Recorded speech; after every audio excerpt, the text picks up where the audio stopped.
Hi friends, ಎಲ್ರಿಗೂ ನಮಸ್ಕಾರ. ನಾನು ಅಶ್ವಿನಿ. ಇವತ್ತಿನ ರೆಸಿಪಿ ಬಂದುಬಿಟ್ಟು ನಾನು ಇಡ್ಲಿ ಒಗ್ಗರಣೆ ತೋರಿಸ್ತಾ ಇದ್ದೀನಿ.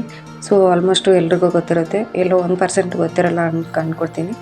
ಸೊ ಅದಕ್ಕೋಸ್ಕರ ಇದು ವಿಡಿಯೋ ಮಾಡ್ತಾ ಇರೋದು. ಯಾರಾದರೂ ಹೊಸಬ್ರು ನನ್ನ ಚಾನಲ್ನ ನೋಡ್ತಾ ಇದ್ದರೆ ದಯವಿಟ್ಟು ಸಬ್ಸ್ಕ್ರೈಬ್ ಮಾಡಿ, ಹಾಗೆ ಬೆಲ್ಲೈಕನ್ ಕ್ಲಿಕ್ ಮಾಡಿ. ಇದಕ್ಕೆ ಬೇಕಾಗುವಂಥ ಇಂಗ್ರೀಡಿಯೆಂಟ್ಸ್ ನೋಡೋಣ. ಸೊ ನಾನಿಲ್ಲಿ ಸಾಸಿವೆ, ಜೀರಿಗೆ, ಹಾಗೆ ಒಂದು ಕಪ್ಪಾಗುವಷ್ಟು ಕಡಲೆ ಬೀಜ ತೊಗೊಂಡಿದ್ದೀನಿ. ಸೊ ಇದಕ್ಕೆ ಈರುಳ್ಳಿ, ಮೆಣಸಿನ್ಕಾಯಿ, ಹಸಿಮೆಣಸಿನ್ಕಾಯಿ ಯೂಸ್ ಮಾಡಿದ್ದೀನಿ. ಸೊ ಕರಿಬೇವು ಸೊಪ್ಪು, ಹಾಗೆ ಉಪ್ಪು, ಅರಿಶಿನ ಪುಡಿ, ಹಾಗೆ ಕೊತ್ತಂಬರಿ ಸೊಪ್ಪು.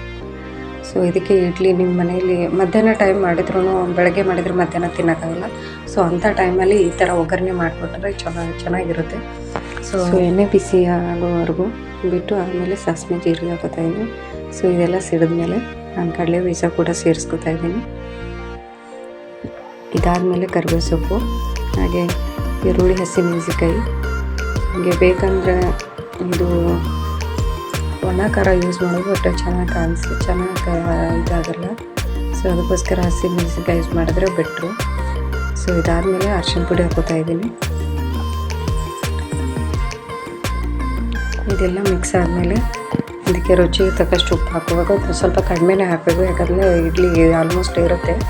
ಸ್ವಲ್ಪ ಮಾತ್ರ ಹಾಕೋತಾ ಇದ್ದೀನಿ.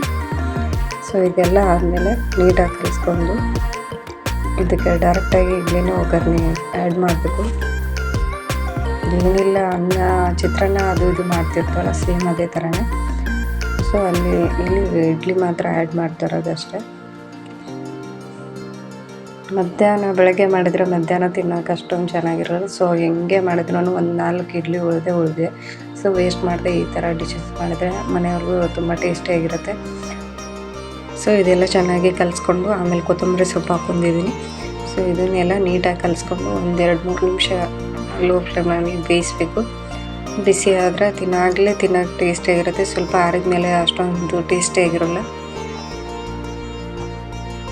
ಈ ವಿಡಿಯೋ ಇಷ್ಟ ಆದರೆ ಫ್ರೆಂಡ್ಸ್ಗೆ, ಫ್ಯಾಮಿಲಿಗೆ ಶೇರ್ ಮಾಡಿ, ಹಾಗೆ ಲೈಕ್ ಮಾಡಿ.